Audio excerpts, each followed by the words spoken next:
kalitan. Bismillah. Assalamualaikum warahmatullahi wabarakatuh. Alhamdulillah. Wassalatu wassalamu ala Rasulillah wa ala alihi wa sahbihi wa mawalah. Rabbi israh li sadri wa yassir li amri wa hlul 'uqdatam min lisani yafqahu qawli. Allahumma la sahla illa ma ja'altahu sahla wa anta taj'alul hazna idza syi'ta sahla. Allahumma rabba Jibril wa Mikail wa Israfil fatiras samawati wal ard alimal ghaibi wasyahadah anta tahkumu baina ibadika fima kanu fihi yakhtalifun ihdina lima ikhtalafa fihi minal haqqi biidnik innaka tahdi man tasha'u ila siratin mustaqim. Allahumma bika asbahna wa bika amsayna wa bika nahya wa bika namutu wa ilaikan nusyur.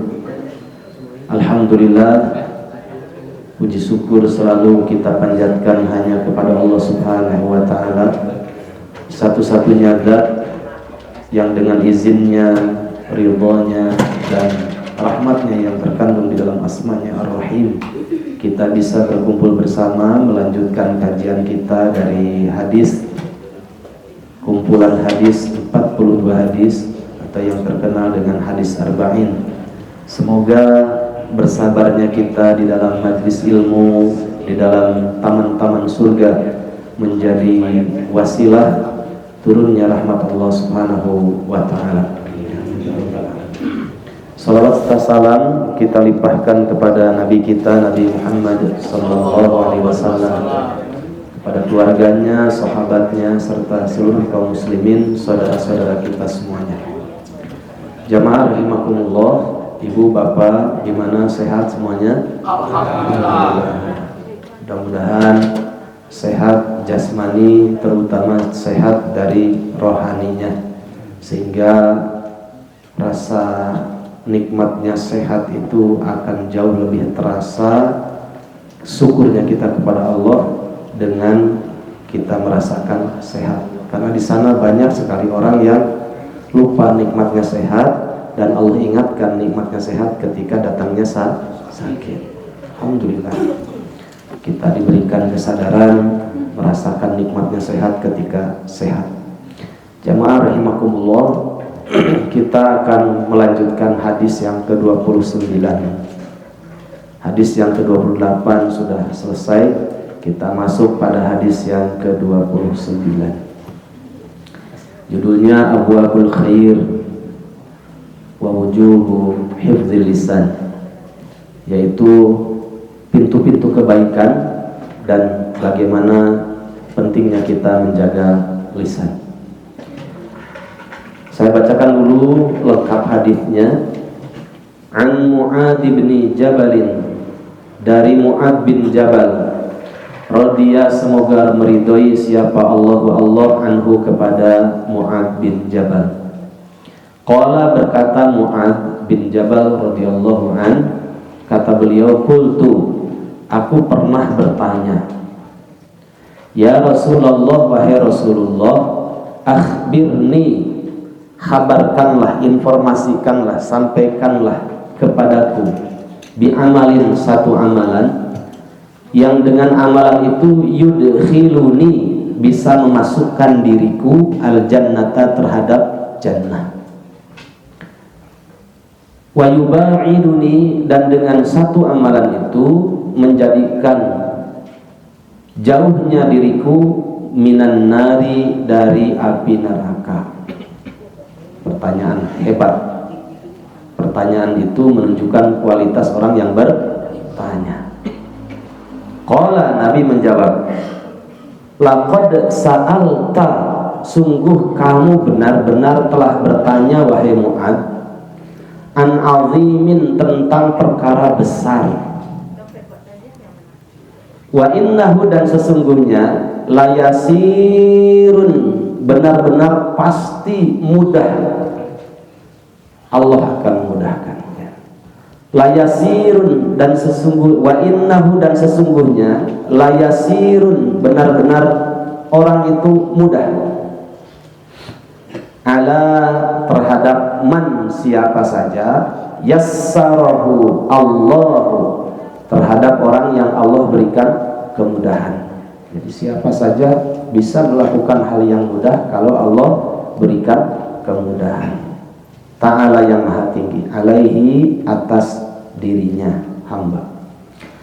Ta'budu yaitu kamu Mu'ad beribadah selamanya. Ini kalimatnya continuous ya. Fi'il mudhari. Ta'budu selamanya kamu beribadah Mu'ad kepada siapa? Allah, kepada Allah. Pertama, la tusyriku dan selamanya kamu tidak menyekutukan bihi terhadap Allah syai'an dengan sesuatu apapun. Selanjutnya, wa tuqimu dan kamu selamanya Mu'ad mendirikan apa? As-sholata, sholat. Wa tu'tiya dan selamanya kamu Mu'ad tu'ti apa? Az-zakata. Selamanya kamu memberikan az-zakata, zakat atau mengeluarkan zakat. Yang ketiga, wa tasumu dan selamanya kamu saum Ramadhana ketika datang bulan Ramadan. Wa tahujju dan kamu berhaji al-baita ke Baitullah. Thumma kemudian qala Nabi bertanya, ala adulluka ala abwabil khair. Nah, ini dia ya. Maukah kamu aku tunjukkan wahai Mu'ad pintu-pintu kebaikan? As-saumu junnah. Saum itu adalah perisai. Was-sadaqatu sedangkan sedekah tutfi'u al-khati'ata. Sedekah itu bisa mematikan atau menghilangkan kesalahan. Kama yutfi'u al-ma'u an-nara, sebagaimana air bisa memadamkan api. Wa sholatur rajuli dan selanjutnya pintu-pintu kebaikan adalah sholatnya seseorang kapan? Fi jawfil laili, di tengah malam. Thumma kemudian tala ya, thumma ini jedanya agak lama ya. Nabi nggak langsung fa kemudian, thumma juga kemudian. Cuma thumma ini jedanya agak lama. Sengaja biar Nabi memberikan peluang kepada Mu'ad untuk berpikir dari jawaban itu ya, karena bertanya persoalan besar. Thumma kemudian agak lama tala Rasulullah SAW membacakan ya. Dalam Al-Quran itu ada istilah, 3 istilah ya. Ada qiraah, ada tilawah. Qiraah dulu paling bawah, kemudian tartil, kemudian baru tilawah ya. Kalau qiraah sing penting baca. Nah itu qiraah, kata orang Jawa, sing penting baca. Mau panjang, mau pendek, mau ada satu huruf yang terlalu panjang atau satu huruf yang haknya ternodai, pokoknya dia baca. Nah, itu namanya qiraah. Ada yang kedua yaitu yang disebut dengan tartil ya. Kalau tartil panjang pendeknya diperhatikan, tajwidnya, hak hurufnya, sifat hurufnya tidak ada yang ternodai. Kemudian tahsinnya ya, memperbagus bacaannya. Itu namanya yang disebut dengan tartil. Warattilil Qur'ana tartila. Ada yang lebih tinggi lagi yang disebut dengan tilawah. Sebenarnya istilah tilawah itu yang membacanya tidak sekedar membaca, dia memperhatikan tajwidnya, tahsinnya, dan hak hurufnya, sifat hurufnya tidak ada yang ternodai. Kemudian juga dia panjang pendeknya, tajwidnya, semua bersamaan dengan itu dia pahami maknanya, dia pahami tafsirnya, dia pahami tadabbur ayatnya. Nah itu namanya tilawah ya, tilawah. Makanya seluruh ayat yang berbicara tentang Allah memberikan wahyu kepada para nabi, para rasul untuk disampaikan kepada umatnya, kalimatnya tala yatlu. Watlu ma uhiya ilaika min kitabi rabbik. Tala yatlu, tilawah. Sampaikanlah olehmu Muhammad apa yang sudah disampaikan kepadamu, sampaikan olehmu dari kitab Al-Quran. Kepada siapa? Kepada umatmu. Ajarkanlah cara bacanya, tajwid tahsinnya, ajarkan juga makna yang terkandung di dalamnya, sampaikan pula apa yang diinginkan dari tafsir yang ada di dalam isi Al-Quran. Itu namanya tilawah. Nah, makanya Nabi menjelaskan sebelumnya, setelah itu baru membacakan ayat ini ya. Dibuka di dalam surat As-Sajdah ayat 16 dan 17. As-Sajdah 16-17 dibacakan oleh Nabi. Tatajafa junubuhum 'anil madaji'i yad'una rabbahum khaufan wa tama'a wa mimma razaqnahum yunfiqun fala ta'lamu nafsum ma ukhfiya lahum min qurrati a'yun jazaa'an bima kanu ya'malun. Allah, kalau pengajian di sana ini tidak usah. Tsumma qala, kemudian setelah itu Nabi melanjutkan, ala ukhbiruka bi ra'sil amr, maukah aku kabarkan kepadamu wahai Mu'ad, bi ra'sil amr, pokok urusan, wa umudihi, dan tiangnya, wa durwati sanamihi, dan puncak ketinggiannya dalam amal. Qultu, kemudian aku menjawab, maksudnya Mu'ad, aku di sini. Bala, iya, ya Rasulullah, wahai Rasulullah, saya mau, wahai Rasulullah. Qala, kemudian Rasul menjawab, Rasul amri al-Islamu, bahwa pokok urusan dalam kehidupan ini adalah Islam. Itu pokok urusan nomor satu.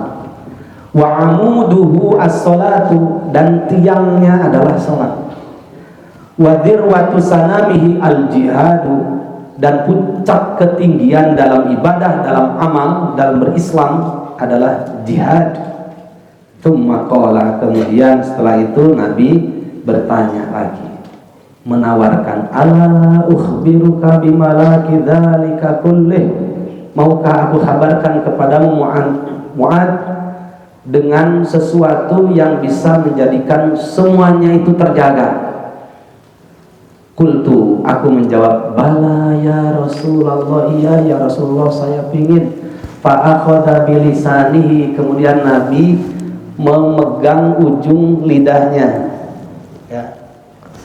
Tsumma qala, kemudian Rasul menjawab, kuffa alaika hadha, tolong keep your language, gitu ya, kamu jaga ini, kamu jaga ini, karena urusan-urusan yang disebutkan tadi itu persoalannya ada di sini.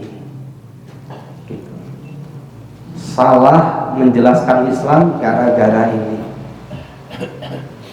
Adanya distorsi dalam pemikiran gara-gara ini. Adanya penyimpangan yang dekat, yang jauh gara-gara ini. Ada orang yang bergeser sedikit dari track Islam gara-gara ini. Masih diakui muslim tapi fasik. Ada yang bergesernya jauh sampai menjadi syirik, jadi munafik, nifak akbar, sampai kafir gara-gara ini. Ini bisa mengubah pola pikir seseorang dari baik menjadi tidak baik. Ini bisa mengubah berpikir seseorang yang tadinya baik menjadi buruk, yang tadinya hak bisa menjadi batil. Maka ini segala sesuatu terjaga karena ini, kata kuffa alaika hadza, wahai Mu'ad, kamu harus betul-betul menjaga ini ya. Qultu, kemudian aku bertanya, ya Nabi Allah, wahai Nabi Allah, wa inna lamu'akhaduna bima natakallamu bihi, wahai Rasulullah, wahai Nabi Allah, apakah kami ini akan disiksa oleh Allah SWT dikarenakan kami berbicara dengan lisan ini? Faqala, kemudian Nabi menjawab, "Thaqilatka ummuka ya Mu'ad." Nah, ini bahasa pendidikan ya. Semoga ibumu mencelakakanmu gitu, wahai Mu'ad ya. Ini ada beberapa istilah nanti kita jelaskan dalam bahasa Arab. Thaqilatka ummuka ya Mu'ad menunjukkan sesuatu yang besar dan membahayakan gitu. Wa hal yakubun nasa fin nari ala wujuhihim, dan tidaklah, kata Nabi, sesuatu yang bisa menjerumuskan seseorang, memasukkan manusia ke dalam neraka, ala wujuhim, di atas wajah-wajahnya, au qala ala manakhirihim, dalam riwayat yang lain, atau berapa banyak, tidaklah sesuatu yang bisa memasukkan manusia ke dalam neraka di atas hidung-hidungnya, illa hasaidu alsinatihim, kecuali karena tergelincirnya lisan mereka. Rawa meriwayatkan terhadap hadis siapa? At-Tirmidzi, Imam Tirmidzi, wa qala haditsun hasan sahih, dan dikatakan oleh beliau ini hadis hasan sahih. Jamaah rahimakumullah, mari kita siapkan hati untuk mencerna persoalan besar yang ditanyakan oleh Mu'ad bin Jabal radhiyallahu an, salah seorang sahabat yang luar biasa, dan beliau termasuk duta ya, termasuk seorang dai yang memiliki hamasah yang tinggi, semangat yang tinggi di dalam berislam, hasil didikan Rasul ya. Kemudian beliau juga termasuk sahabat yang diberikan anugerah oleh Allah Subhanahu wa taala, memiliki lisan yang sangat tajam sehingga dipilih oleh Nabi dan diposisikan oleh Nabi tepat ya. Beliau seorang duta, seorang dai, seorang mubaligh, seorang ustadz kiai ya, yang menjadi musilul khair, yang menjadi penyampai ataupun yang menjadi wasilah tersampaikannya kebaikan kepada umat. Man dalla 'alal khairi kafa'ilihi min ghairi ayyan qussa min ujurihi syai'an. Bolehlah seseorang itu jasadnya mati, kemudian dipisahkan ruh dari jasadnya, tapi ketika dia menggoreskan hal yang besar dalam kehidupannya, salah satunya adalah memberikan petunjuk kepada orang lain karena Allah Subhanahu wa taala, maka badan tak terlihat, wujud jasadnya sudah tiada dalam pandangan kita, tapi royalti itu terus mengalir di hadapan Allah Subhanahu wa taala. Man dalla 'alal khairi, siapa saja yang memberikan petunjuk kepada orang lain, kafa'ilihi, seperti dia akan mendapatkan pahala seperti pahala orang yang mengerjakannya, min ghairi ayyan qussa min ujurihi syai'a, tanpa dikurangi sedikit pun pahalanya. Maka ibu bapak juga harus menjadi penyambung kebaikan kepada orang lain. Ballighu anni walau ayah, sampaikanlah kepada siapapun, karena siapa saja punya hak untuk mendapatkan kebaikan, walau ayah, meskipun hanya satu ayat. Itu akan menjadi royalti terbesar di sisi Allah SWT ketika kita sudah tidak ada. Idza matal insanu, dalam riwayat yang lain, idza mata ibnu adam inqata amaluhu illa min thalath. Jika anak cucu Adam itu meninggal atau manusia itu sudah tiada, meninggal, maka seluruh amalnya terputus illa min thalath, kecuali tiga. Satu, shadaqatin jariyah, sedekah yang terus mengalir pahalanya meskipun orangnya sudah tidak ada. Kemudian wa ilmin yuntafa'u bihi, dan ilmu yang bermanfaat. Seperti ini tuh perkara besar kumpul begini ya. Kita dapat ilmu ketika kita lemah menjadi semangat, ketika kita dalam keadaan malas menjadi tambah ya sajaan kita, keberanian kita dalam berislam. Kemudian ketika bertambah ilmu, kesempatan kita juga untuk menyampaikan kepada anak kita, menyampaikan kepada cucu kita, tetangga kita, sahabat kita, keluarga kita. Sekarang dapat ilmu satu saja, ibu bapak pulang ketemu orang di jalan, tetangga, kita sampaikan hanya satu ayat saja atau satu hadis, dari 10 orang itu mendapatkan 10 juga kita pahala sebagaimana pahala orang yang mengerjakannya. Oh, ketika sudah meninggal barulah kita akan kaget, ya Allah, saya ini dapat apa ini kok diringankan, mendapatkan kenikmatan jannah, apa ini, mendapatkan kenikmatan di alam barzah, apa ini ya. Pas di Zoom dilihatkan, oh dulu saya pernah mengajak orang, dulu saya setelah ngaji di Al-Firdaus kemudian dapat satu ayat atau satu hadis saya sampaikan kepada tetangga, akhirnya tetangga itu mendapatkan ilmu dan mendapatkan hidayah. Kita tidak sadar ternyata punya amalan besar, royalti di sisi Allah SWT. Ya. Pernah suatu ketika Ali bin Abi Thalib, beliau menyampaikan satu atau dua ayat saja kepada beberapa orang, ya, kepada satu orang yang kemudian akhirnya dia mendapatkan hidayah. Ketemu Nabi, Nabi menyampaikan, li ayyahdiyallahu bika rajulan khairul laka min humurin na'am.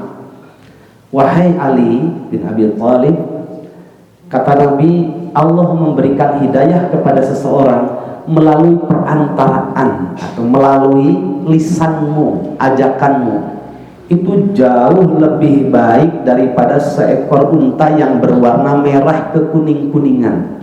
Kalau di Arab itu simbol orang itu kaya, dia punya unta merah kekuning-kuningan, mahal itu Pak. Nah, kata Nabi, Allah ngasih hidayah kepada seseorang lewat perantaraan ajakanmu, ilmu yang kamu sampaikan, itu jauh lebih baik daripada seekor unta yang berwarna merah kekuning-kuningan, ya, besar. Makanya semuanya kita mendapatkan peluang. Baru yang ketiga, wa waladin sholihin yad'u lahu. Kita sudah meninggal tapi melahirkan anak-anak hebat, para anak hebat, ya.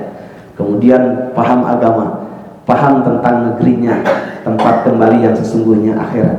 Akhirnya mengajak orang lain juga, menebarkan kebaikan. Ketika kita sudah meninggal, royalti itu sampai ke kita. Kenapa ini dapat tambahan pahala? Oh, ternyata kita sudah berlelah-lelah di dunia, ibu bapak mendidik anak-anak kita menjadi anak yang soleh. Jadi royalti tersendiri bagi kita.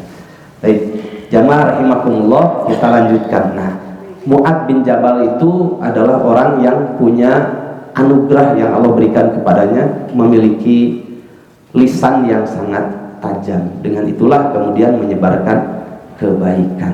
Nah, kemudian ketika bertemu dengan Nabi, di sini terlihat, ya, bagaimana besarnya kecintaan sahabat Mu'adz kepada Nabi. Begitu pula besarnya kecintaannya Mu'adz terhadap ilmu yang disampaikan oleh Nabi, sehingga ketemu sumber kebaikan itu tidak disia-siakan waktu itu, berdekat-dekat kemudian langsung bertanya, ya. Jadi teringat pesan Luqmanul Hakim kepada anaknya. Beliau berpesan apa? Ya bunai, wahai anakku, jalisil ulama wazahimhum birukbataik. Wahai anakku, jalisil ulama, sering-seringlah duduk dengan sumber ilmu. Kalau sumber ilmu siapa Pak? Para ulama. Wazahimhum birukbataika, dan dekaplah kedua lututmu kepada kedua lutut para ulama. Kalimat ini karena memang Rasul pun seperti itu ketika didatangi oleh malaikat Jibril, ya. Fa asnada rukbataihi la rukbataihi, ya. Malaikat Jibril datang dulu, ya, hadis yang kedua yang pernah kita kaji, itu mendekatkan kedua lututnya kepada kedua lutut Nabi, laksana seorang guru dengan murid berdekat-dekatan, ya. Fa innal ma'a yanzilu biwadil qatrah, karena ilmu itu seperti air yang jatuh dari langit, kemudian turun dari langit, jatuh ke bumi, kemudian bumi yang begitu kering kerontang bisa menjadi subur. Hati ini gersang akan menjadi subur ketika kita mendapatkan cahaya, dan sumber cahaya itulah wahyu. Wahyu itulah yang disebut dengan ilmu kebenaran. Maka jamaah rahimakumullah, Mu'adz bin Jabal tidak menyia-nyiakan waktu yang Allah berikan kesempatan ketika bertemu dengan Rasulullah SAW. Sampai-sampai para sahabat itu begitu, ya. Jadi kalau Nabi mau menyampaikan sesuatu dalam majlis itu, mereka lebih dulu datang, ya, menunjukkan haus terhadap ilmu, ya, datang, bahkan lebih dekat lagi dengan sumber ilmu, ya. Karena memang Rasulullah SAW punya kekhususan tersendiri dan ini tidak diberikan kepada yang lain, ya. Nabi itu kan selain beliau menyampaikan wahyu, menyampaikan ilmu, tubuh Nabi ini juga termasuk anugerah besar ya. Dalam tubuh Nabi itu berdekat-dekat dengan Nabi memiliki keberkahan tersendiri. Hatta ya, kalau Nabi minum, nah bekas air minumnya itu rebutan para sahabat ya, karena punya keberkahan tersendiri. Ya, hati-hati kalau itu khusus bagi Nabi saja. Jangan sampai kan ada ustadz-ustadz yang ilmunya luar biasa, kemudian minumnya kopi, teh, ada lagi asbak juga di situ. Nah, khawatir nanti ininya habis, asbaknya digayam. Jangan, ini khusus bagi Nabi saja. Ya. Jamaah rahimakumullah, sampai para ulama hadis itu, ulama tarikh menjelaskan, karena memang sahabat juga manusia, punya masalah yang sama sebagaimana kita punya masalah ya. Orang hidup di dunia itu kan bukan untuk istirahat, tapi untuk menyelesaikan masalah ya. Baik masalah urusan-urusan yang bersifat harian, urusan dunia, ataupun yang lebih besar lagi, urusan yang bersifat yang lebih besar lagi, yaitu urusan akhirat. Jadi bawa masalah, ingin Nabi di mana dicari, ingin bertemu Nabi ya. Baru lihat wajah Nabi saja setengah dari masalah itu tuntas. Nah itu makanya anugerah tersendiri, kesempatan Mu'adz itu, ada Nabi ini berdekat-dekat, kemudian bertanya urusan besar. Jamaah rahimakumullah, itulah kelebihan para sahabat diberikan anugerah bisa bertemu dengan Nabi ya. Lihat wajahnya saja setengah masalah sudah tuntas ya. Jamaah rahimakumullah, nah, kita lihat bagaimana hamasahnya Mu'adz bin Jabal. Kalau di kalangan para ulama itu, bapak harus sering baca, ibu sering baca karya-karyanya Al-Allamah Ibnu Qayyim Al-Jauziyah. Itu bagus sekali ya. Banyak berbicara tentang hati ya, tentang tazkiyatun nufus, supaya akidah kita benar karena diolah dengan cinta, ibadah kita juga akan benar karena diolah dengan cinta. Jadi melakukan sesuatu dengan hub ya. Itu Ibnu Qayyim. Ibnu Qayyim itu hamasahnya tinggi, sebagaimana Mu'adz berdekat-dekat dengan Nabi. Kalau beliau punya guru besar namanya Syekhul Islam Ibnu Taimiyah. Syekhul Islam Ibnu Taimiyah. Syekhul Islam Ibnu Taimiyah itu sebelum datang ke tempat kajian ya, Ibnu Qayyim itu murid yang hebat. Di antara sekian muridnya kan banyak. Ibnu Katsir yang muridnya Ibnu Taimiyah. Kemudian Ibnu Qayyim juga muridnya Ibnu Taimiyah. Termasuk Imam Ahmad perawi hadis itu termasuk muridnya Ibnu Taimiyah. Ketika itu beliau datang, belum ada siapa-siapa. Beliau menghirup asummu raihatal ilmi katanya. Gitu ya. Saking berkah ilmunya Ibnu Taimiyah. Aku mencium wanginya ilmu. Orangnya belum datang gitu ya. Tapi keberkahan ilmunya sudah terasa. Jamaah rahimakumullah. Baik. Aduh, bau sekali, bau busuk zaitun. Nah, sholatnya kayak sholat orang Yahudi. Aduh, bau. Ada kan yang begitu. Kalau ilmu kan asummu raihatal ilmi, alhamdulillah. Aduh, masya Allah, tercium wanginya ilmu ya, wahyu, kebenaran. Aduh, kita tutup hidungnya karena ada yang sholat seperti Yahudi, bahaya ini. Zaitun, busuk. Nah, gitu. Baik, kita lihat bagaimana Mu'adz bin Jabal ketika bertanya dengan seperti ini, ya Rasulullah, wahai Rasulullah, akhbirni bi amalin yudkhilunil jannata wa yubaiduni minan nar. Orang bertanya, Pak, Bu, ya, ini menunjukkan kualitas orang yang bertanyanya. Jadi pertanyaan seseorang itu menunjukkan kualitas orang yang bertanya. Coba enggak abal-abal pertanyaannya. Ya Rasulullah, sampaikanlah kepadaku satu amalan, ya, satu amalan yang bisa menjadikan aku masuk jannah dan menjadikan aku jauh dari neraka. Inti hidup kan itu intinya, ya. Makanya kalau jadi orang kaya tuh enggak enak, ya, nggak bisa tidur karena dia menjaga hartanya.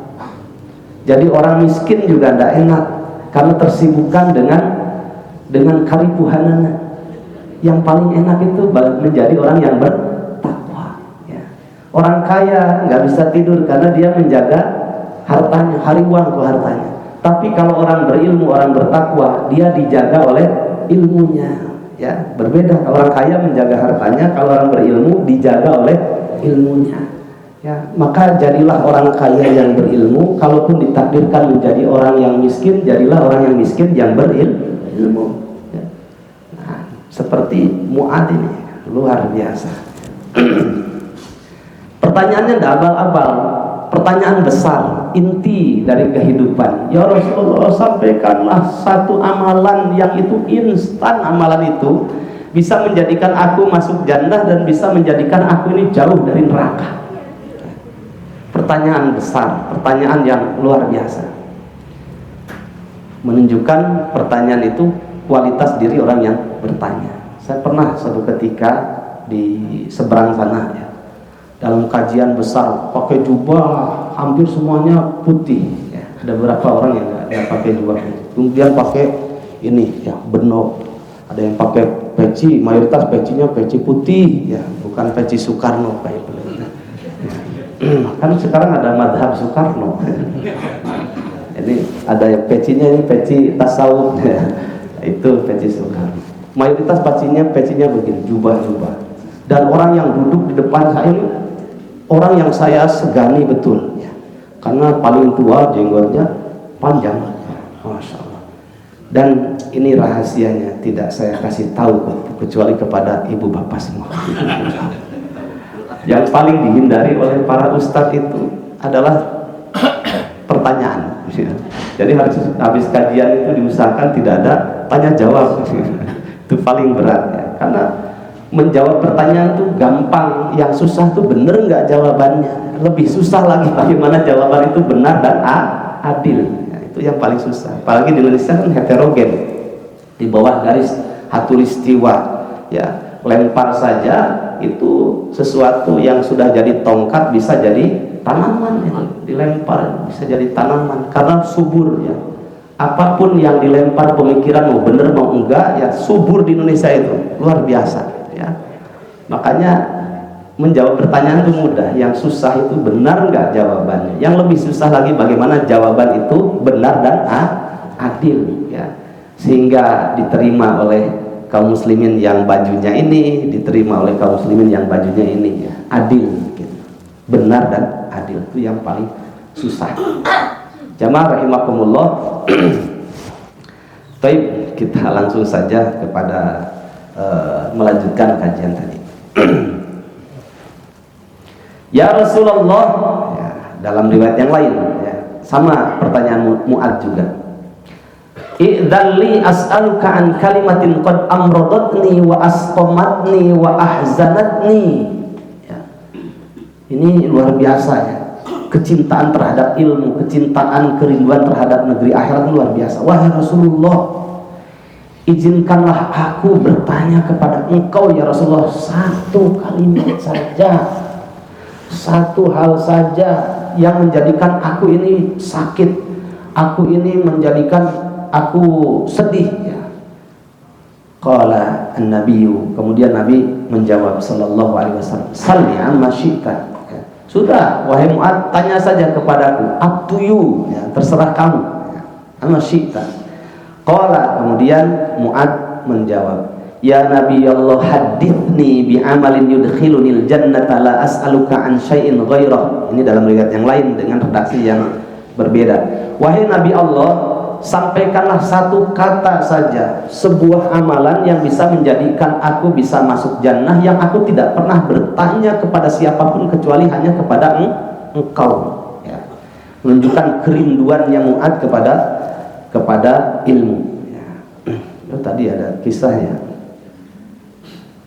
Kemudian selesai kegiatan, ya, nyambung yang tadi, selesai kegiatan saya berdoa kepada Allah, ya Allah, setelah ngaji ini jangan ada yang tanya, malah pembawa acaranya, Ustadz ada pertanyaan ya.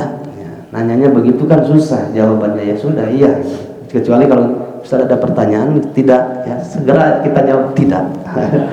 Kalau ini Ustadz ada pertanyaan, ya silakan ya. Masa kita menolak orang yang mau bertanya? Akhirnya saya berdoa, mudah-mudahan yang paling depan ini tidak bertanya, karena terlihat wajahnya orang yang luar biasa ilmunya gitu. Akhirnya doa saya tidak dikabulkan oleh Allah Subhanahu wa taala. Ternyata orang yang pertama kali bertanya yang saya takuti yang di depan. Saat mau bertanya, baru saya berdoa, ya Allah, berikanlah kemudahan bisa jawab dengan benar dan adil ya Allah, dan jangan susah-susah pertanyaan. Saya segan betul, wah ini. Akhirnya betul Pak, Bu ya. Setelah itu, Ustaz, ya, kan di sana bukan Ustaz mau bertanya. Oh silakan Pak, silakan tanya. Tolong Ustaz jawab, saya yang bertanya, jawab dengan benar. Pakai bahasa gitu. Pertanyaannya apa? Ustaz, kalau sholat duha itu jam berapa? Alhamdulillah. Sujud syukur, ya, doa saya dikabulkan ya. Yang selanjutnya ternyata pertanyaannya mudah gitu ya. Baik. Kemudian Rasulullah Shallallahu Alaihi Wasallam menjawab. Ya. Sebelum Rasul menjawab, saya jelaskan dulu penjelasan para ulama hadis. Ya. Pertanyaan Mu'ad baik dalam riwayat dalam kitab ini ataupun riwayat yang kedua yang saya sampaikan itu satu, menunjukkan pertanyaannya bukan pertanyaan kecil, tapi pertanyaan persoalan besar. Ya.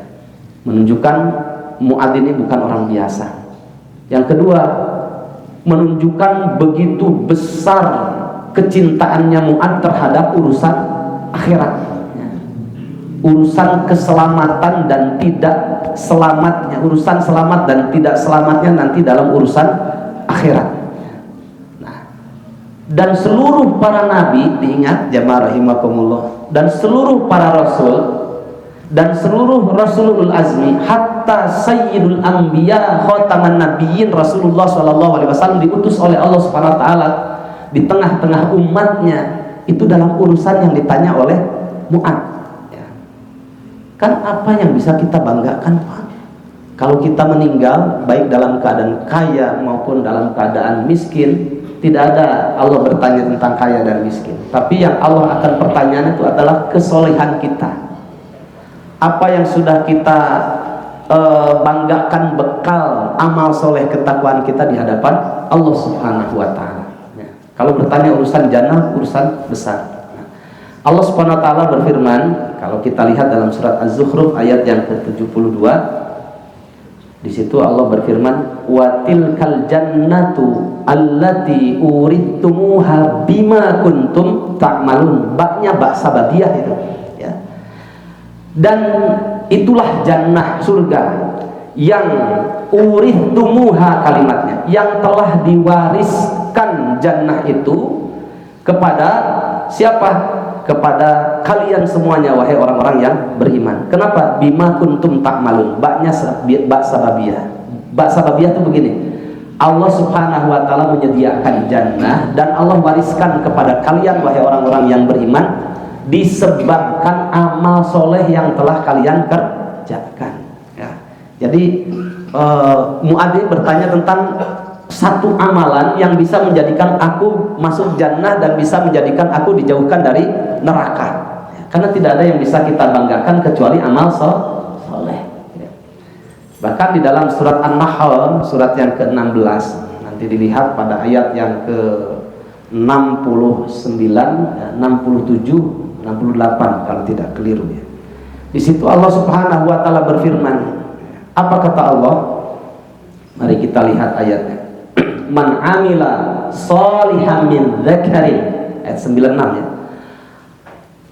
Man amila sholihan min dzakarin, siapa saja orang yang beramal salih min dzakarin au untha, baik laki-laki maupun perempuan, wa huwa mu'minun, dan ketika dia beramal solehnya itu benar-benar karena iman kepada Allah Subhanahu wa taala, bukan karena motivasi dorongan dari kanan dan kiri. Oh, kenapa jadi semangat beramal solehnya Pak?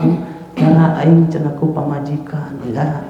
Kenapa kamu Pak begitu semangat beramal solehnya ke masjidnya? Biasanya tidak ke masjid sholat, biasanya sholat di rumah saja setiap hari. Era Ustadz aku mitoha, tidak ya. Saya malu dengan menantu, saya sekarang sudah punya cucu ya. Bukan karena itu. Tapi karena wa huwa mu'minun, dia beramal soleh laki-laki maupun perempuan karena imannya kepada Allah Subhanahu wa taala. Apa kata Allah? Satu, falanuhyiyannahu hayatan thayyibah, maka sungguh kami akan berikan kepadanya penghidupan yang baik. Dalam tafsirnya adalah surga. Walanajziyannahum ajrahum bi ahsani ma kanu ya'malun, dan benar-benar kami pasti akan berikan balasan, sebaik-baik balasan, bima kanu ya'malun, disebabkan amal yang mereka perbuat. Amal, sekali lagi, amal yang dibanggakan di hadapan Allah Subhanahu wa taala. Meskipun di sana memang ya, kalau mungkin ibu bapak masih ingat pelajarannya dulu ya, ketika menjelaskan hadis keberapa gitu ya dulu, kedua atau ketiga ya. Di situ ada dua perkara yang memang dibahas oleh para ulama. Satu, seseorang ini masuk jannah apakah dengan amal soleh atau dengan rahmat Allah Subhanahu wa taala ya. Karena ada hadis, dalam hadis Bukhari, Imam Muslim juga meriwayatkan bahwa Nabi bersabda, apa kata Nabi? Saddidu wa qaribu, innahu la yanjua ahadum minkum bi'amalihi. Qalu wala anta ya Rasulullah, wala ana, illa yataghammadani Allahu bi rahmatin minhu wa fadlin. Dalam riwayat yang lain, illa ayyataghammadani Allahu bi rahmatin minhu wa maghfiratin ya. Nabi mengatakan saddidu wa qaribu, beramallah kalian tepat sasaran ya, tepat sasaran ya. Kalau ini seorang mujahid ya, seperti Pak Haji Tarsum lagi latihan, misalkan latihan archery ya, rimayah, ini kan sunnah ya. Alaikum apa namanya, alimu auladakum as-sibah wa rimayah wa rukubal khair. Ajarkanlah anak-anak kalian dari sejak dini bisa berenang, memanah dan berkuda ya. Pak Haji Tarsum lagi latihan, ada target titik kecil di tengah, kemudian sekitarnya bulatan 1, bulatan 2, bulatan 3 sampai 10, angka 1 sampai 10. Nah, titik tengah itulah saddidu kata Nabi ya. Beramalah kalian tepat sasaran ya, sebagaimana seorang tentara yang sedang latihan melepaskan arrow-nya, anak panahnya, tepat sasaran, sesuai dengan syariat, sesuai dengan aturan yang ditetapkan oleh Allah dan Rasulnya. Beramallah seperti itu, tepat sasaran ya. Kalau belum bisa, waqaribu, mendekat-dekatlah ya. Misalkan kalau sholat itu yang lain ya, yang lain sudah tepat sasaran, dari wudhunya sesuai sunnah, kemudian takbiratul ihramnya sampai ruku sujudnya sampai salamnya sesuai dengan sunnah, kemudian tidak tertinggal takbiratul ihramnya imam alias tepat waktu, ditambah yang terakhir khusyuk ya sholatnya. Kita misalkan alhamdulillah sudah tepat waktu, wudunya sudah benar, kemudian tidak tertinggal takbiratul ihramnya imam, berarti berjamaah di masjid, kemudian khusyuk, tapi cuma 5 hari, ketika ada masalah di keluarga akhirnya hari ke-6 mulai bergeser. Nah, belum tepat sasaran. Waqaribu kata Nabi ya, terus berusaha mendekat-dekat sesuai dengan tepat sasaran itu ya. Kemudian wa absiru, ada kalimat begitu, terimalah berita gembira kata Nabi, innahu la yanju ahadum minkum bi amalihi, sesungguhnya seorang hamba Allah Subhanahu wa taala tidak akan sukses, tidak akan masuk jannah dengan mengandalkan amal solehnya. Para sahabat kaget ya, karena selama ini diajarkan oleh Nabi untuk banyak beramal soleh, tapi kok Nabi punya statement begitu, seorang hamba Allah tidak akan masuk jannah dengan mengandalkan amal solehnya. Sontak para sahabat itu bertanya, ya Rasulullah, wala anta ya Rasulullah. Nah, itu ya, ini menunjukkan haus terhadap ilmu. Engkau juga sama wahai Rasul, tidak akan masuk jannah dengan mengandalkan amal soleh engkau ya. Nabi menjawab, qala wala ana, aku juga tidak bisa masuk jannah dengan mengandalkan amal solehku, illa kata Nabi, kecuali ayataghammadani Allahu bi rahmatin minhu wa fadl, kecuali jika Allah menganugerahkan kepadaku rahmatnya dan anugerahnya. Dalam riwayat yang lain, kecuali Allah melimpahkan kepadaku rahmatnya dan magfirahnya, ampunannya, baru saya bisa masuk jannah. Ya, ini kan seperti kontradiktif antara ayat tadi seperti surat Az-Zuhruf ayat yang kedua, kaum muslimin ini masuk jannah karena amal solehnya, tapi dalam hadis ini orang masuk jannah bukan dengan amal soleh tapi dengan rahmat Allah Subhanahu wa Ta'ala. Ya, ingat, ayat, hadis, apalagi itu hadis sahih, tidak mungkin bertabrakan kontradiktif dengan ayat. Hadis tidak mungkin kontradiktif dengan ayat, apalagi hadisnya hadis sahih.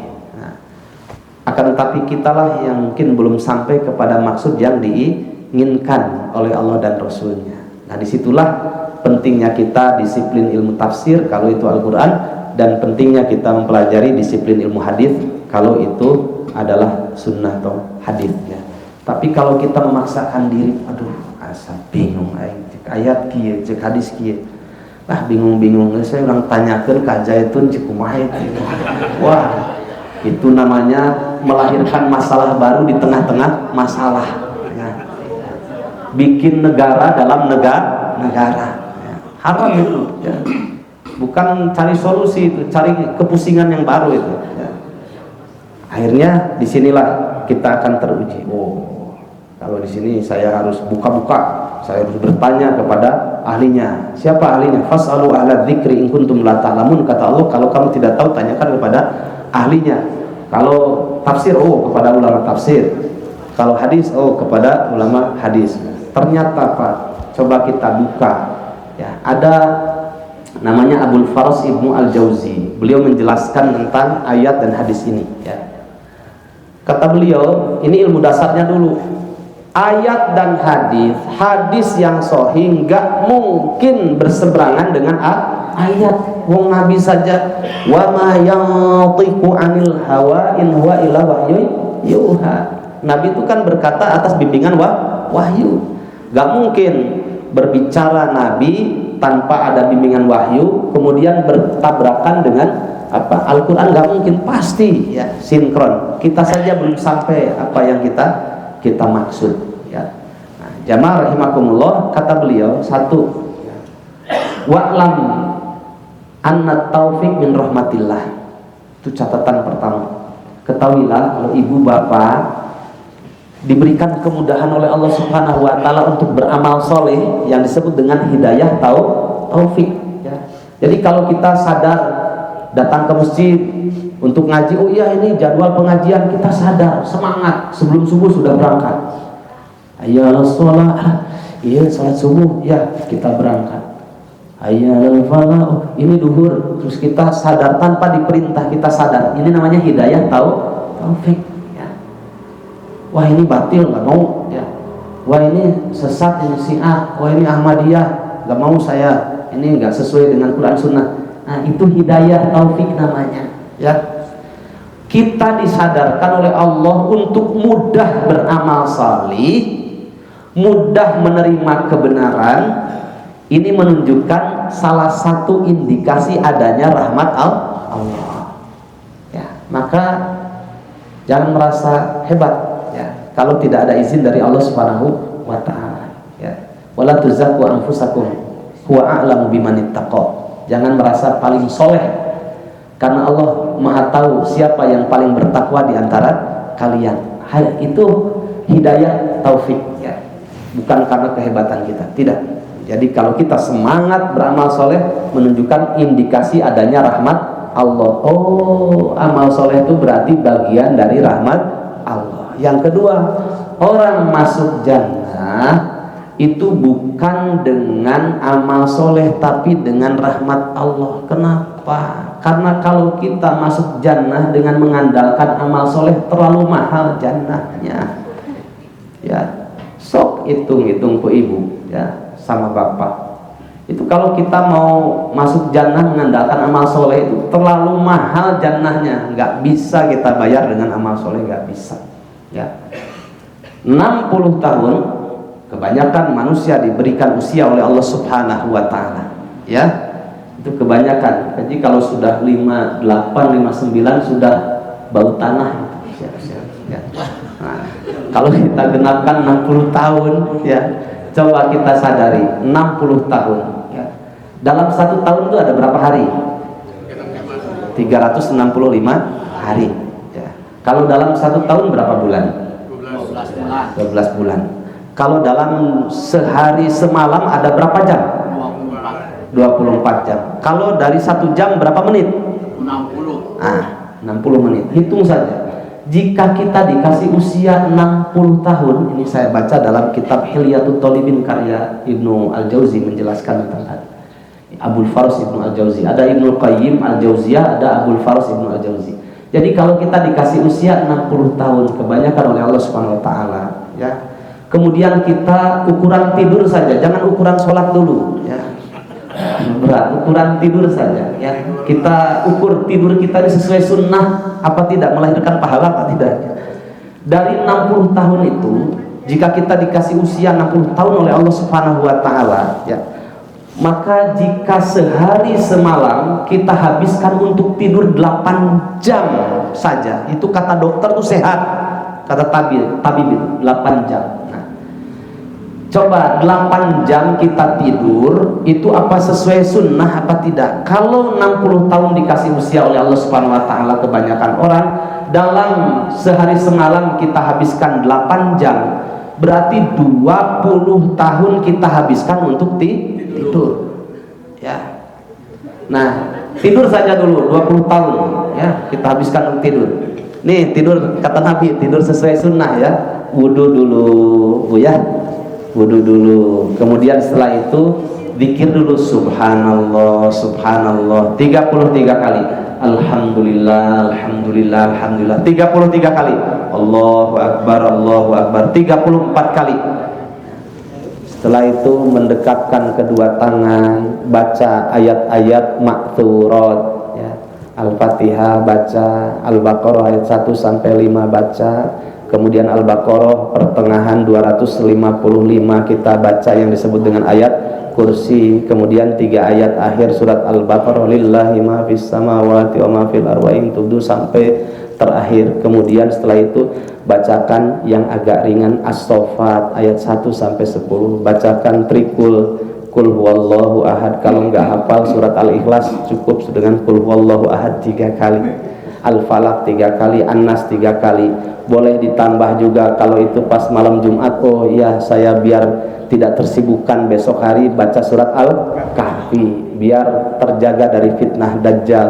Oh baca lagi surat Al-Waqi'ah agar kita diberikan keberkahan dalam hidup. Kemudian baca juga surat Al-Mulk. Kene bari helai-helai setik madah geus surat Al-Mulk baca ya.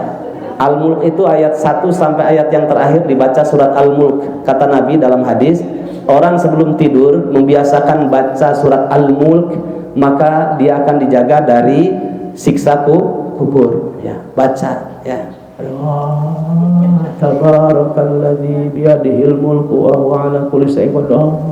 Bari tuluh-tuluh apa-apa ya, paksakan ya.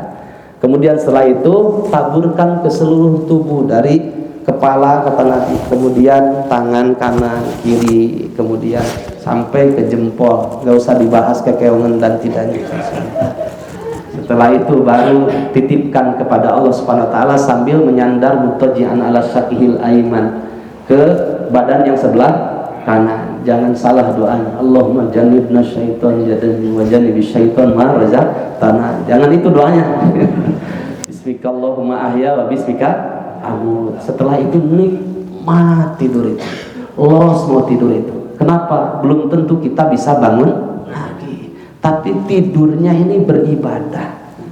Jika 60 tahun dikasih usia, kita 8 jam tidurnya seperti tadi, wow, 20 tahun itu berpahala semuanya.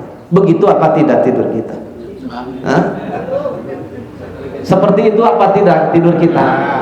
Gak usah ngukur sholat dulu lah ya. Ukur dulu tidur saya ini seperti itu apa tidak ya. Belum lagi ada tidur tambahan loh ya. Tidur tambahan. Lagi baca Quran baru surat Al-Fatihah, helainnya sudah 7 kali, lupa doanya, tidur, nggak doa. Lapar, bari ngahihi dan ngakel teh, helain ka keasupan gue tahu, tidur lagi ya, nggak doa. Itu kalau 12 jam sehari semalam, yang 8 jam kata dokter sehat, tambah jadi 12 jam sehari semalam. 60 tahun kita habiskan untuk tidur saja, dengan tidur tambahan 12 jam dalam satu hari, berarti setengah usia kita habiskan untuk tidur ya. Kalau seperti tadi namanya kulem, kalau nggak beres doanya itu sare. Kalau tidurnya itu nggak doa sama sekali, malah nonton telenovela sebelum tidur, itu namanya molor. Bukan berpahala itu ya. Jangan dikira ya, tidur ini bisa jadi berpahala kalau didasari dengan ilmu. Nah sekarang sisanya Pak ya, 30 tahun itu sudah bermasalah tidurnya ya. Kalau 60 tahun berarti sisanya 30 tahun. Diukur sholatnya tepat waktu apa tidak, kemudian wudhunya seperti apa, sering tertinggal masbuk apa, selalu mengikuti takbiratul ihramnya imam, kita khusyuk apa tidak ketika sholat ini, dari sejak takbiratul ihram itu, ketika baca ayat-ayat tentang adab imamnya kita menangis atau hari-hari saja lempeng ya, itu khusyuk apa tidak.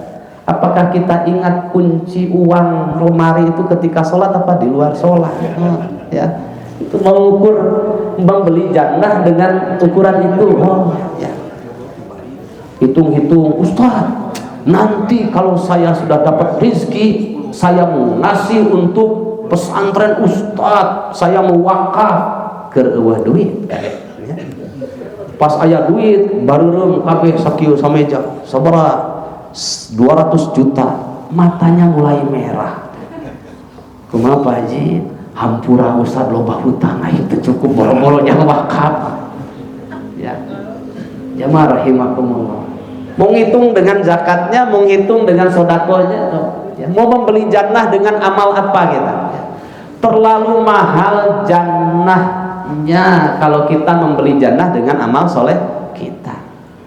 Maka seseorang masuk jannah itu bukan dengan amal soleh, tapi dengan rahmat Allah ya.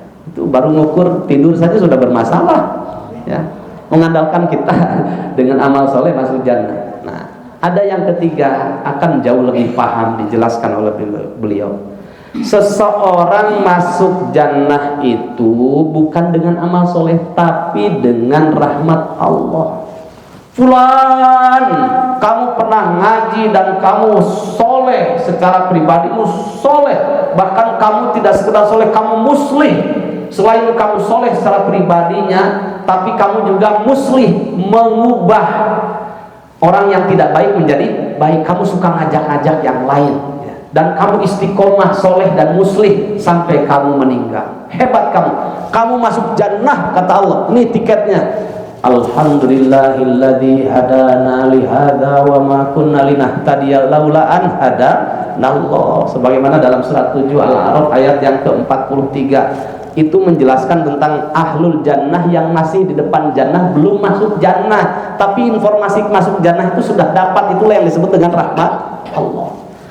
Segala puji hanya milik Allah Subhanahu wa ta'ala yang telah memberikan rahmat, keislaman, keimanan kepadaku yang disebut dengan hidayah. Kalau Allah tidak memberikan rahmat berupa hidayah kepadaku, aku tidak akan merasakan lezatnya Islam, lezatnya iman ini. Tidak mungkin. Fulan, kamu ini dapat jannah. Nah, itu namanya rahmat Allah Subhanahu wa ta'ala. Tapi masih di depan pintu jannah itu. Ya Allah, alhamdulillah ya Allah, saya dapat tiket masuk jannah dengan rahmatmu ya Allah, alhamdulillah. Tapi masih di depan pintu jannah. Ya Allah, mau masuk pintu jannah yang mana di antara jannah yang ada? Barulah ketika itu berbicara adalah kualitas amal ya. Makanya orang yang biasa saum, Allah sediakan pintu ar-rayyan. Orang yang hebat sholatnya, khusyuk sholatnya, qad aflahal mu'minun alladzina hum fi sholatihim khashi'un, sampai nanti surga firdaus ya. Kenapa diawali sholatnya? Coba kita lihat, qad aflaha, sungguh benar-benar telah beruntung siapa? Al mu'minun, Itu bukan qad aflahal ladzina amanu, bukan. Kalimatnya tidak menggunakan kalimat fiil, kata kerja, tapi menggunakan kalimat isim. Kalau kalimat fiil itu ya taghayyar, misalkan qad aflahal ladzina amanu, sungguh telah beruntung orang-orang yang masih labil imannya. Ya, tapi di situ pakai al-mu'minun. Qad aflahal mu'minun, sungguh benar-benar telah beruntung siapa? Al-mu'minun, orang-orang yang pancep imannya, tidak ada perubahan dalam imannya sampai mati. Ya. Siapa? Alladzina hum, yaitu orang-orang yang mereka fi sholatihim, ketika di dalam sholatnya khosyi'un, mereka khusyuk. Kalimatnya pakai kalimat isim, tidak alladzina hum fi sholatihim yakhsha'un, tidak pakai kalimat fiil. Kalau kalimat fiil itu ya taghayyar, misalkan pakai yakhsha'un, ya, yaitu orang-orang yang di dalam sholatnya yakhsha'un, kadang khusyuk kadang tidak khusyuk, itu artinya. Tapi di situ khosyi'un, yang mereka di dalam setiap sholatnya khosyi'un, benar-benar pancet khusyuk. Ya, tidak ingat sendal ketika sholatnya, tidak ingat sepatu ketika sholatnya, tidak ingat kunci mobil dan rumahnya ketika sholatnya, tidak. Ustadz Jibaduyut ini jangan macem-macem, ya. Iya, tapi enggak usah sepatunya dan sendalnya dibawa ketika sholat. Nah, itu namanya qad aflahal mu'minun, kalimat isim. Alladzina hum fi sholatihim khosyi'un, bukan yakhsha'un tapi khosyi'un, benar-benar khusyuknya. Tidak bisa kita membeli surga dengan mengandalkan amal soleh kita, terlalu mahal jannahnya. Tapi kita masuk jannah dengan rahmat Allah. Alhamdulillah ya Allah, saya dapat rahmatmu, saya dapat tiket masuk jannah. Tapi masuk jannah yang mana di antara jannah yang ada? Nah, itulah berbicara kualitas amal soleh. Nah, di sini Mu'adz bin Jabal bertanya tentang apa, mana amal soleh yang bisa menjadikan aku masuk jannah. Seperti apa? Insya Allah akan kita bahas pekan yang akan datang. Tapi pekan yang akan datang pas hari tasyrik yang pertama.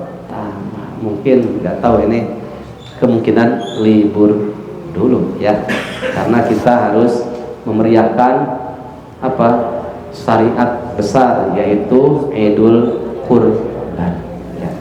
Sebelum saya tutup jamaah rahimakumullah, saya ingatkan kepada diri saya dan juga kepada para jamaah, khususnya para mudhahi yang mereka berkurban, dengan sebuah hadis ya, mengingatkan, idza ra'aitum hilala dzilhijjah wa arada ahadukum ayyudhiya falyamsik an sya'rihi wa adfarihi hatta yudhiya. Siapa saja yang di antara kalian melihat tanggal 1 Dzulhijjah hilal, ya, enggak usah diperdebatkan awalnya dan akhirnya. Itu hal yang biasa dan bersifat fikih ya. Usah dieu teh cenah iraannya ngamitanana teh poe ieu apa poe ieu, nah cenah saudara kita ormas yang lain lebih dulu, ini berbeda, Arab begini, tapi kita kan bukan Arab, jadi gimana ya. Nah, nggak usah diperdebatkan ari saum itu, nah, masalah ini. Falyamsik an sa'rihi wa adfarihi. Bagi para mudhahi, ingat harus menahan dirinya untuk tidak mencukur rambutnya dan tidak memotong kukunya. Sampai kapan? Sampai hari hewan kurbannya dipotong. Orang yang bermasalah kan pasti bertanya, nah Ustaz ini sagalanya ulah dipotong ya, geus paranyang kumaha? Ieu geus paranyang kumaha? Mending engke asa guladi era kan kata Nabi juga harus dipotong, itu termasuk sunnah fitrah. Ini juga sabda Nabi. Satu, tasbih ya, menyerupakan dengan orang yang sedang berangkat ibadah haji. Kalau ketika mengucapkan labbaik Allahumma hajjan, ketika itu tidak boleh memotong kuku dan rambutnya, itu ditasbihkan, dimisilkan kepada orang yang sedang ibadah haji. Kita tidak ibadah haji merasakan sebagaimana mereka yang berangkat ibadah haji untuk melaksanakan rambu-rambu dalam syariat, khususnya para pekurban ya. Kemudian yang kedua, Allah punya hikmah besar ingin mengakumulasikan dalam menahan apa? Menahan panasnya api neraka bagi orang yang mau totalitas tunduk terhadap syariat tanpa bertanya, oh ini perintah Nabi, ya sudah saya tahan, tidak memotong kuku saya, tidak memotong rambut saya, ini perintah Nabi kok, ya sudah. Ternyata Allah ingin menahan totalitasnya sempurna, ingin menahan agar api itu tidak sampai kepada kita, menahan panasnya api neraka. Yang ketiga, Allah Subhanahu wa taala ingin mengakumulasikan, ya. Ketika seorang menahan diri untuk tidak memotong rambutnya dan kukunya, kemudian disempurnakan nanti bersamaan dengan dipotong hewan kurbannya, Allah juga ingin menyempurnakan pahala bagi seorang hambanya. Barakallahu fiikum. Assalamualaikum warahmatullahi wabarakatuh.